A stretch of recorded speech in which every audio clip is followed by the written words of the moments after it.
All right, I'm just Good.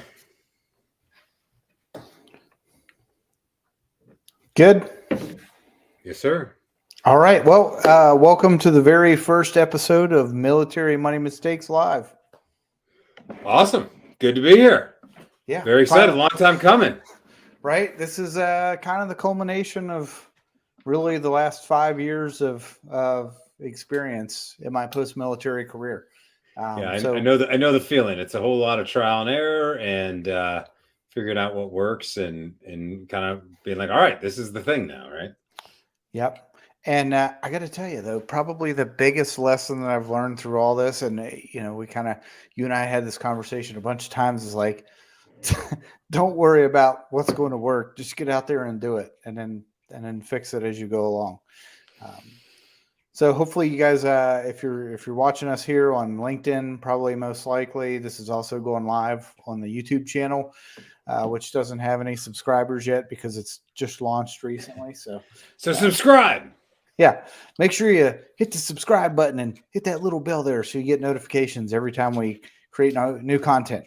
But today is really just all about talking about what military mistakes is and what it isn't, and how if somebody does want to get involved, how you can do that. So stay tuned at the end and we'll talk more about that.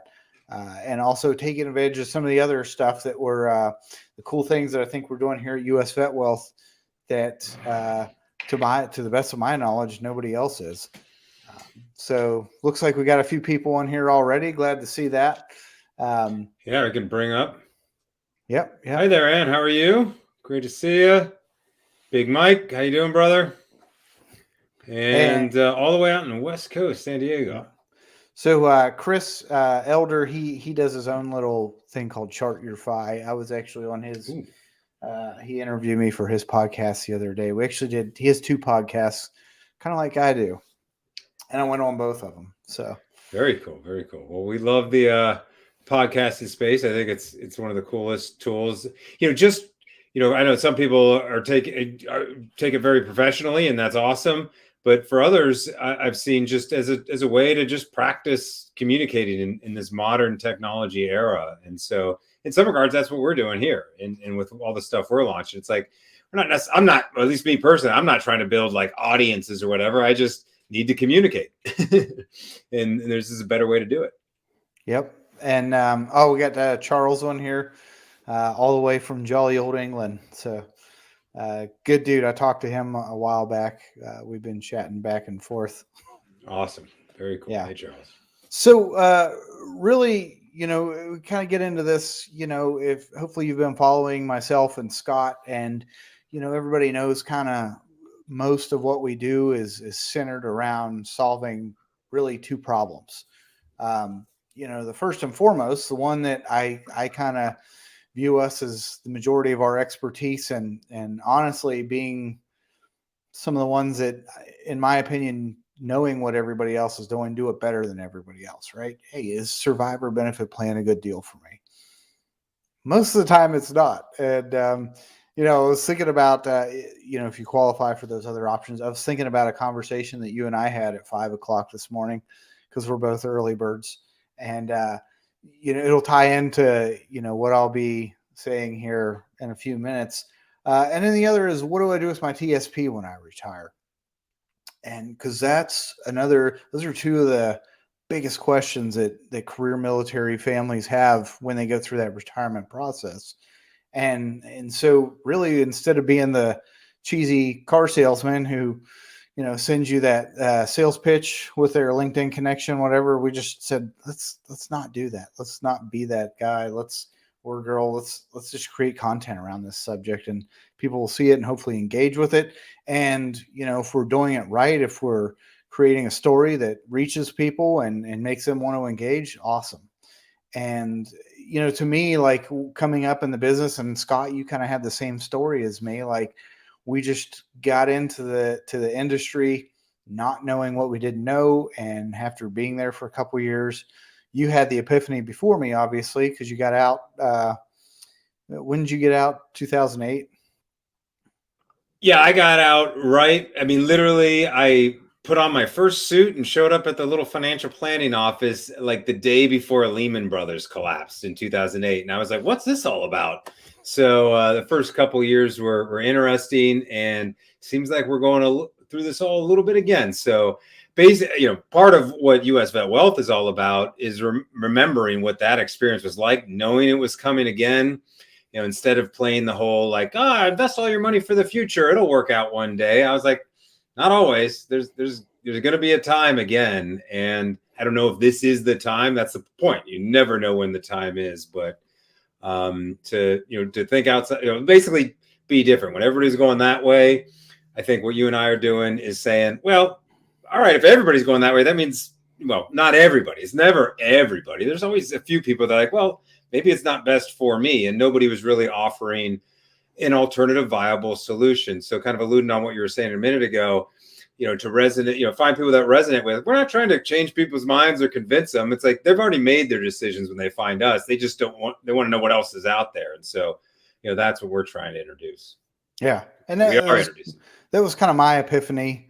Was just, I got to the point where I was like, I feel like there's got to be a better way of doing this job. And we had connected through a mutual friend there a couple of years before, and we ran into each other at one of those networking events where you stand around with your, the beer in your hand and give the elevator pitch. And I got sick of it. I was like, I got to get away from that. So here we are. I had reached out to Scott, and I saw all the stuff that he was doing online, and I was like, hey, you know what? I want to do what he's doing. Like that looks interesting to me. Right. And so we, it's hard to believe that was 3 years ago since we had that conversation. And so hard to believe a lot of shit was 3 sorry. I don't know if this is I don't care. Whatever. Yeah. Yeah. If anybody knows me, knows potty words are not a problem. That's true. But yeah, so this has kind of been the thing that I've been working on. And really, I got out and I had these big plans. I was like, I'm going to do this right away. I'm glad I didn't go out and write a book and do all this stuff right when I retired, because I've had a few years now to gather some perspective on things, what works and what doesn't, and kind of form my own. I kind of think of it as like a journey, right? I went from being that person that most people think of when they think of, financial services person, where they just go post their company's content and say, here, I'm open for a cup of coffee if you want to talk. I've gone from from being a person that creates my own stuff. I am, I'm not sharing other people's articles. I'm writing my own and sharing them. And hopefully, like you said, it resonates with other people.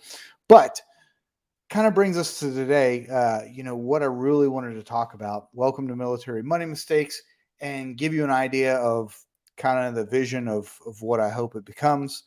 And, at the end, like I said, stay around at the end, and I want to chat about, if you're interested, how you can take advantage, be a part of it. And so, I kind of made like a little, we called it the 5 W's. Everybody in the military knows what it is, right? So, first and foremost, we say start with why.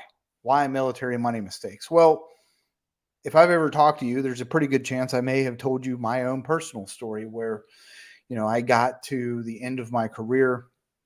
And I started, I had taken some finance classes when I was in business school, and I started looking at, the opportunity cost of a lot of those decisions that I had made in my military career, where, there was a period of time in my life where literally I was home for 6 months, deployed for 6 months, home for 6 months, deployed for 6 months.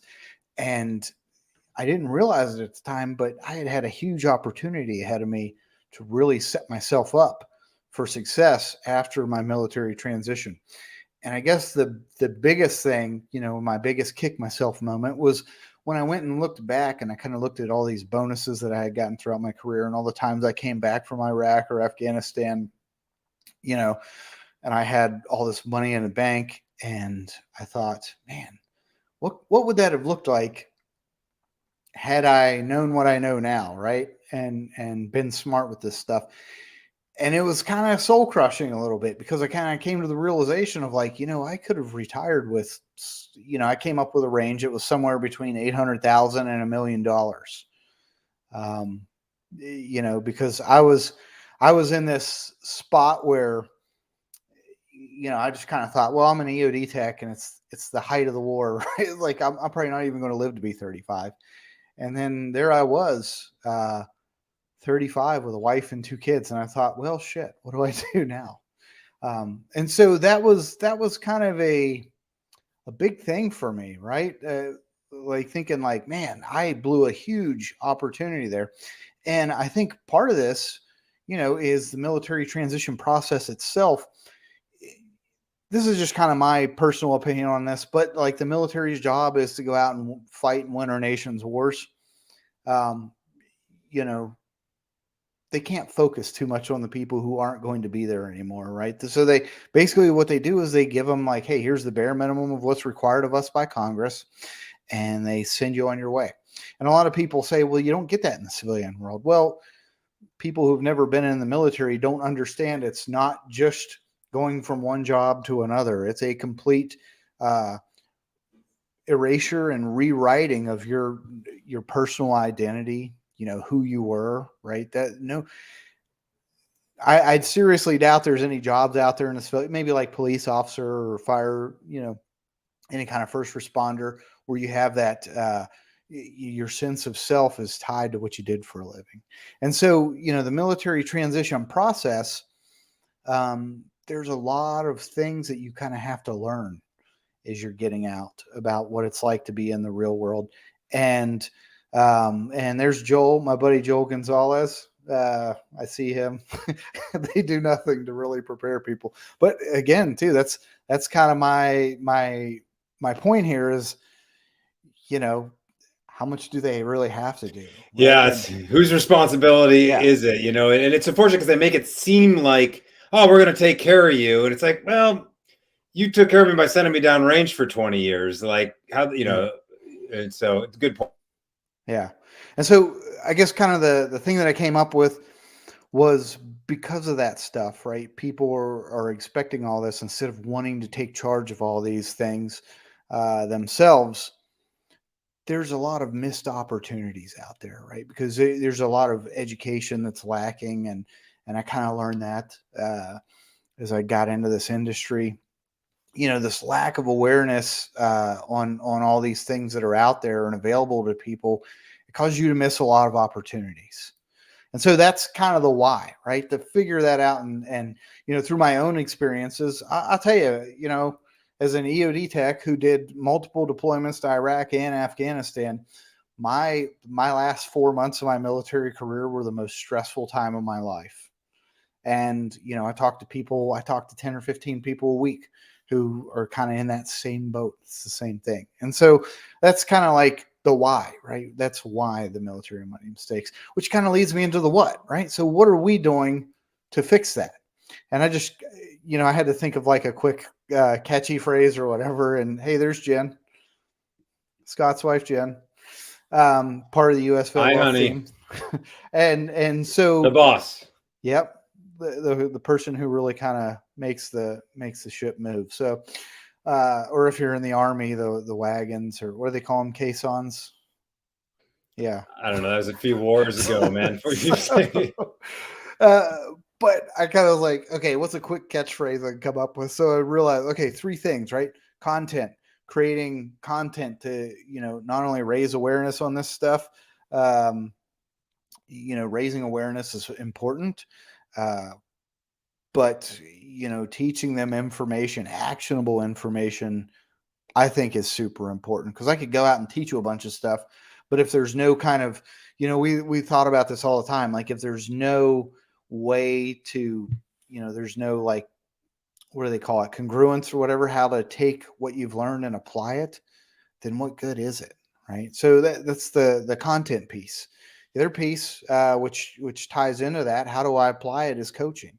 So we're going to be launching a coaching program, because we both know that everybody knows the financial literacy thing is, it's become like one of those things that gets overused now, because everybody does it, right? All these big companies say, oh yeah, well, we offer this, this, and this. They're just creating some stuff and that's it. there's no like, hey, here's how do I apply this to this particular situation in my life. Yeah, unfortunately, it's like that comment we got this morning. It's all based on the averages, and the assumption is like, oh, there's a cookie cutter system that's meant for everybody when it comes to financial literacy. And yeah, in general, for people starting in the military, getting money the first time around, but for those who stay in a career or getting all sorts of different benefits, unique retirement pay, you're in a small percentage of the population that have this unique situation. So financially, how does that jive with the average? Do we want to be average? Well, you did a career in the military. You're not average. Why are we getting lumped in with the rest, right? Yeah. And from the coaching thing, that really for me came as a result of looking at all the stuff that's out there. Like you've been through it, I've been through it. We both worked in the industry for several years now. And I even went out and got the chartered financial consult, which is an advanced planning designation, right? So I've been educated, I have experience, and I've worked in this financial planning space. And I think you and I kind of have the same take on that, is that there's a lot of it's, in my opinion, there's some bullshit in there. And there's a lot of things where people try to make it seem overly complicated so that you have to go to them to get answers to these questions. And so that's the kind of the formal financial planning stuff. And just talking to people over the years, I kind of realized, all these articles and stuff that were all the we had Fleet and Family Services. That was our family advocacy entity there in the Navy, right? They always, what do they tell us? Well, you need somebody who's a certified financial planner or somebody who's a fiduciary. They don't even know what those words mean. And again, too, talking about the conversation we had this morning at 5 a.m. It's like, do you even know what that means? Well, no, I just read this article on whatever website, Smart Asset, or maybe we should address the misconfusion on those words. Yeah. Because fiduciary in the financial sense is that legally, if you're a fiduciary, means that you hold a particular license. There's a lot of different licenses. Some of them require fiduciary. It's the investment advice that requires fiduciary. So investment advice is specifically things like put your money in this mutual fund or this retirement account. So you're supposed to do, fiduciary means what's in the individual's best interest, but only in the context of how to invest that account. But how does that apply to bigger questions like whether or not to take the survivor benefit plan? Maybe it's in the best interest of the person that they don't. But rather than give them advice on saying you should or you should not, it's more like, no, here's the information. Make your own. It's your money. You make your own decision. And the conversation we had this morning was somebody implied that perhaps by suggesting some of the problems that retirees need to be aware of about survivor benefit plan, that as a fiduciary, you got to make sure you're giving them the right advice. It's like, no, we're giving information that is true. We're giving the full picture. The problem with the certified financial planning model is that they have to follow a certain system.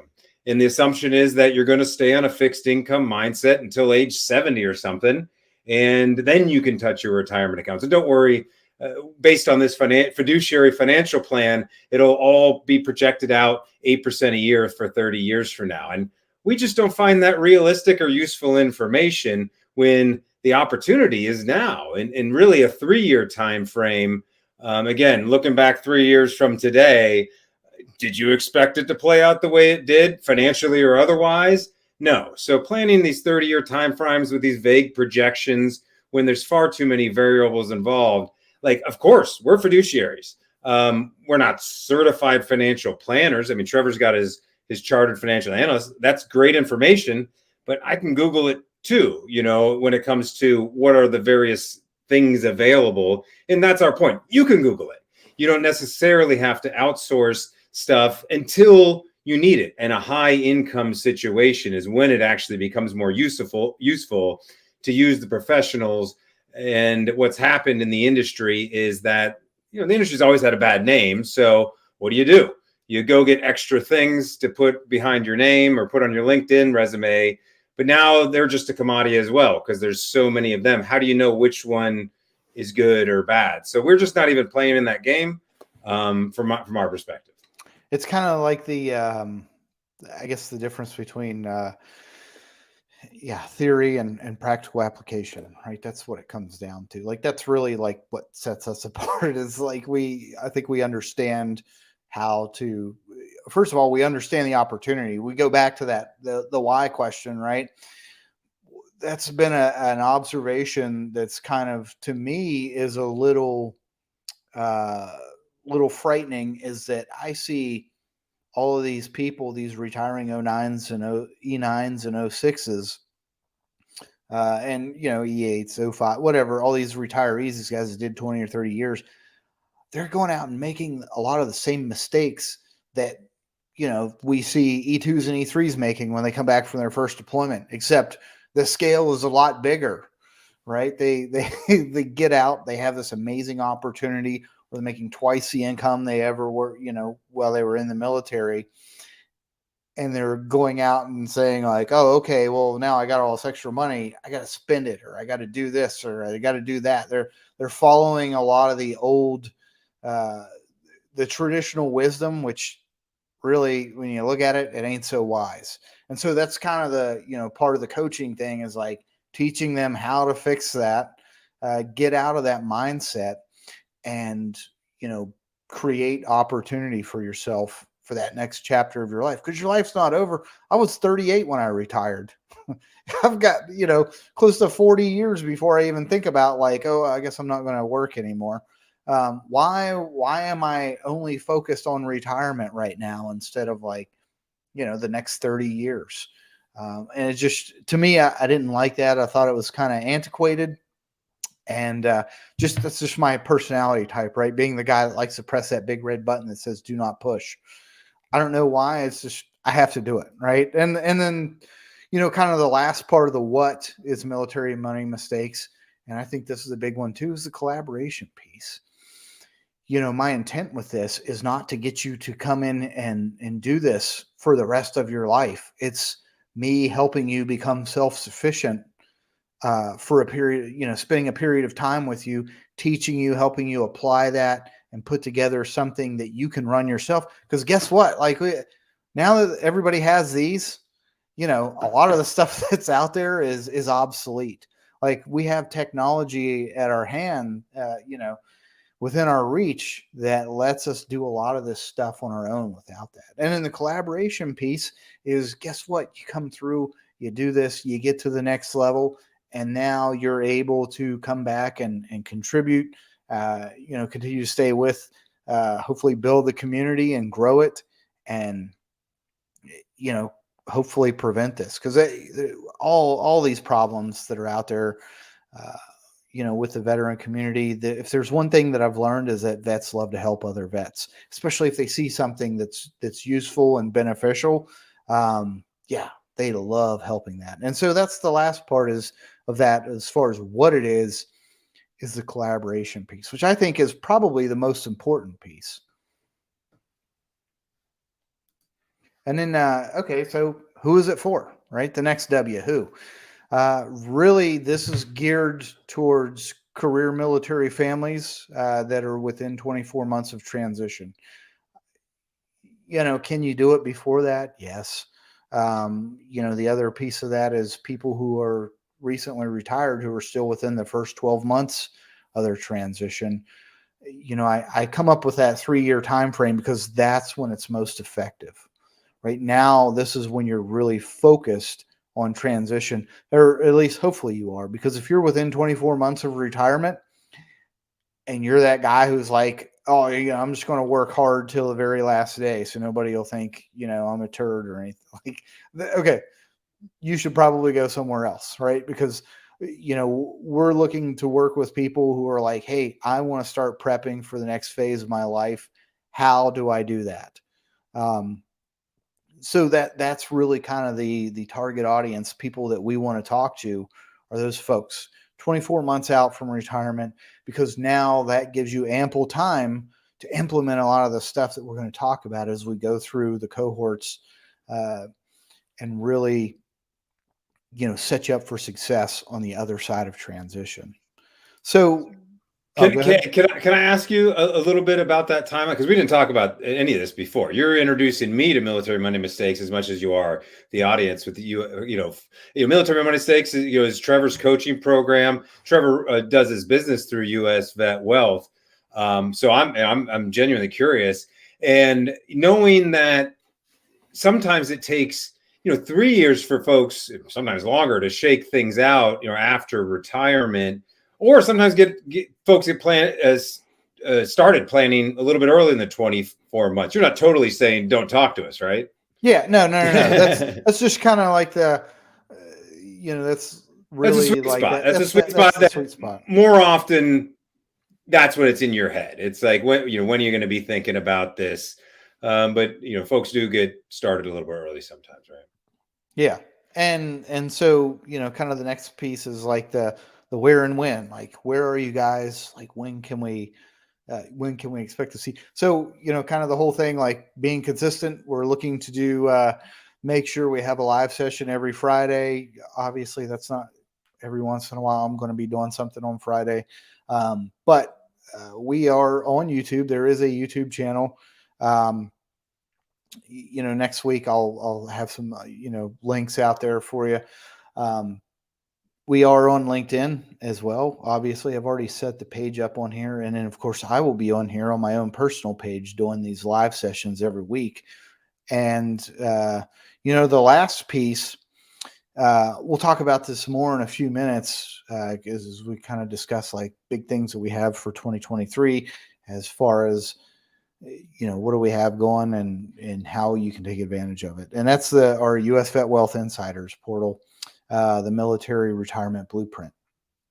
And so that was just kind of an idea that Scott had, that as we started talking about it, I realized, I had the realization of like, oh man, this is awesome. As I started learning about this, kind of having our own private community where we can, you don't have the distractions of like a Facebook group where everybody's just out there to, make a name for themselves with the whatever, the biggest slam or whatever. Here's what you should do. Yeah. This is what I did, so therefore that's what you should do. Yeah, or my friend said to do this, like the guy who just retired a year before, like. Yeah. So yeah, that's the big thing right there is the US Vet Wealth Insiders portal. And that's where, the coaching will actually be held, is inside of that portal. So, kind of goes to the next piece, how do you take advantage of that? Well, obviously I'm not just rolling this stuff all out at once. We're kind of slow rolling it to make sure it's, we're not putting the horse or the cart before the horse. And so I'm going to drop this link in here. We're actually going to run a beta cohort to kind of go through this, because if there's one thing I've learned, no matter what, it's never going to be perfect the first time. But I'm not going to let perfect be the enemy of done. And so I'm looking for 15 to 20 people who want to participate, who are willing to give the feedback. It's something, it's going to be an application process. I'm not just going to, I'm going to put the link here in the comments. If you are interested in being a part of the cohort, make sure, you click on that, set up a call. I think that's on my YouTube thing. But I'll post it again too. I'll send everybody a follow-up who was on the show. Do you have the invite? Anyways, I'll send you the invite, and then we can. All right, I'm not worried about it right now. No, it showed up. Oh, here we go. Sorry. Yep. Okay, so there's the link for the beta cohort. Please. Bobby's asking how long it's going to run. So the cohort is going to be 12 weeks. It's going to be one session a week. And it'll be about an hour, a little over an hour to maybe an hour and 15 or 30 minutes, depending on how many questions people have. But yeah, I'm looking for some people who want to participate in that and give feedback and make sure it's the best that it possibly can be, because we're going to use that to kind of make it better. And for the next group that comes around, until eventually, nothing's ever going to be perfect. Things are always going to change. But definitely want to give people who are willing to do that the opportunity to go through it for free. And, whoever joins the beta cohort is going to have that, unlimited access for life. So yeah, 15 to 20 people. If you do want to do it, please make sure that you can make the commitment. I'm going to try to work around, people's schedules, because I know everybody has different schedules. But even if you can't attend the live events that we're going to do during the cohort, there will be recordings. We'll still expect that, if you do those, you'll still be able to give feedback. And, so really, how will you be hosting, like group Zoom calls? So it'll webinar. Okay. Yeah, we'll do group calls inside the portal. So that'll be the first thing to do is I will add you to the Military Money Mistakes beta cohort inside the US VetWealth Insiders portal. And, for those of you who do join that, we'll have probably like an extra live session. It's kind of like an introductory thing in there where I can show you the features of that, because it is an awesome tool. And actually Scott has it up right now if you want to show it to him, Scott. And yeah, I was saying, hey, we got enough for a little bit of a sneak preview. Well, I think what we'll do, rather than walk through how it works right now, we'll set up another call or a stream like this to do it. But just to kind of show what it's going to look like, what the functionality is, I can bring it up real quick. But still working on getting some of the explanation stuff out. But we actually already got 63 people signed up. We just had to redo the whole thing because there's new software came out and we relaunched what we're offering. But so far, right now, what we've put up first, what we realized is we were speaking too broadly to our military retirees, and we need to be specific for officers and enlisted. It's a very different scenario, and so we want to address it. I was a former officer, so that's who I normally talk to. Trevor normally talks to the senior enlisted, not required one way or the other, but that's where I got started with getting our content out. That said, all the information is relevant for everybody. It's still going to be useful, but we've got a series of, whether it's you making the survivor benefit plan decision, we've got tons of videos. We just finished our guide, or re-updating our guide that we've put out there previously from the website. That'll come out again soon, and you'll be able to get access to all this. And then eventually, if you ever want to work with us on anything, whether it's Trevor's coaching, that'll all happen inside the Military Money Mistakes. So still building this out. We're going to, part of the beta testers, whether it's for Trevor's thing or just the portal itself, would love to get your thoughts. But anyways, we'll invite people to that probably here in the next week. Yep, absolutely. And anything you want to add about that, Trevor, or anything you want me to show specifically? No, I figure like we could do another live session, and like when we've kind of reconfigured after the update, we can the idea, do an entire live session just on that.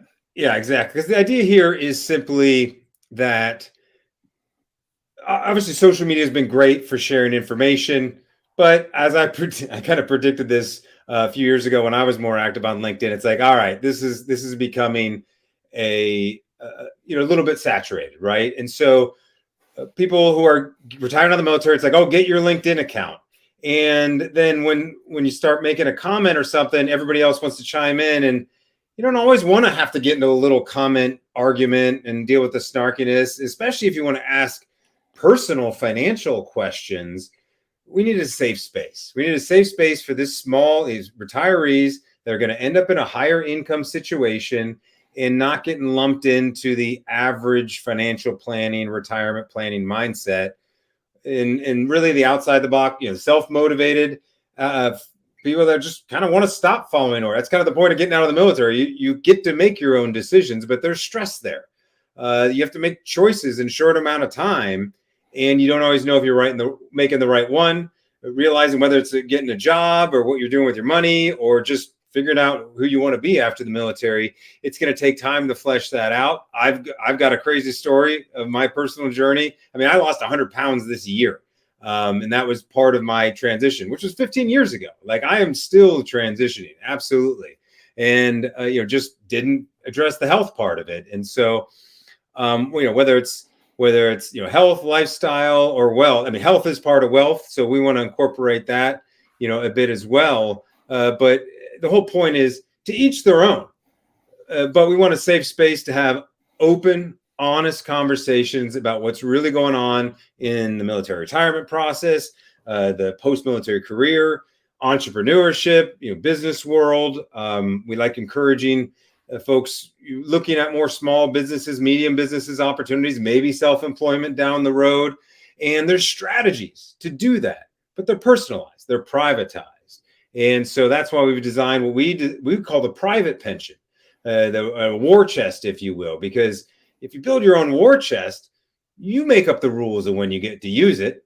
And that's what makes it so flexible. So honoring the service, maximizing your pay and benefits, and not just following into the groupthink and the institutionalization that typically happens if you're just going from booth to booth at the transition assistance program, saying, "What should I do?"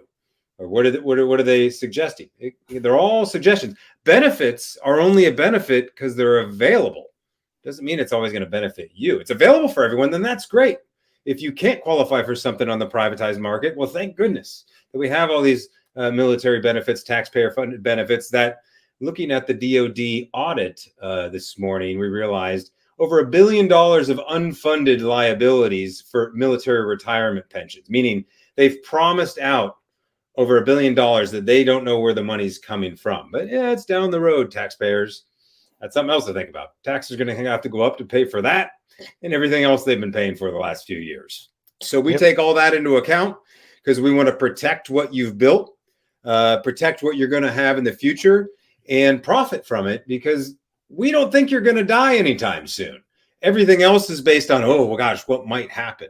Really, that's all sunken cost, opportunity cost, if you want to take more financial control over your options and your opportunities. So that's what the portal's all about, and that's what we do at US VetWealth. And we're just really lucky to have Trevor on board and to put together an honest coaching program, rather than being the typical financial advisor who's going to take your money and check in once a year, maybe. Yeah. And do you have the link to that you can throw in here in case anybody does want to hop on the portal right now and check out what we have? Okay. Let's give it a few more days before we want to throw it out there for beta. If you do want to be a beta tester, please comment below. You're going to get invited in via the Military Money Mistakes anyways. But feel free to hit me up directly on LinkedIn, Scott R. Tucker, and would love to get your feedback. I just need a few more days, I think, to put it out there the way. Jen always gets mad. I'm a little bit too perfectionist, but it's like, we put the time in. We might as well invite people in the proper way. Yep. Couldn't agree more. What is that? Great idea, sir. The men will love it. Yeah. So really that's it. Today we kind of wanted to talk about, introduction to military money mistakes and some of the big things that we have. The biggest one being the insiders portal, which I think is really going to be an awesome tool as the year goes on. And again, too, that link is in there if you're interested in being a part of the beta cohort. Please, I'm only going to take probably 15 to 20 people for that because, having too large of a group makes it difficult to really put together any kind of meaningful action plan from that. But definitely looking forward to chatting with whoever's interested, and looking forward to seeing you guys next week. Next week is actually another big topic because we want to talk about topics that are important to people who are getting out of the military. And this is one that we tackle a lot. And this is kind of behind the scenes. This has been something Scott and I have been working on too, is, some of the truth about qualifying for life insurance as you're preparing to get out of the military. And hopefully we're going to have one of our resources that we have available to us, awesome resource, Mike Seabolt, coming on and chatting with us about that. And, Mike, very smart guy. I've learned a ton from, I know Scott's learned a ton from him too, but he's definitely going to be a good person to listen to. So yeah, if that's something that an issue that you need to address, definitely make sure you tune in next week at 1 on LinkedIn, or subscribe to the YouTube channel. And what do they say in the videos? Hit the little bell so you get notifications every time we have content. And, I'll also be releasing other videos on there too. But yeah, thanks for checking us out. I really appreciate it. And feel free, if you haven't already, connect with me and Scott on LinkedIn, and, let us know what you thought, and let us know, more importantly, I got to put this out there too. What questions do you guys have? Please feed them to us, because that is a great source, because I guarantee you're not the only person that has that question, right? So if we can get that out there and answer the question, not just for you, but probably the, hundreds of other people who have the same questions, that just, that's kind of the whole point. Vets love helping other vets. So appreciate it. Looking forward to seeing you guys again next week, and hope to see you in the portal and on the YouTube channel. Take care, everybody. Awesome. Thanks, guys.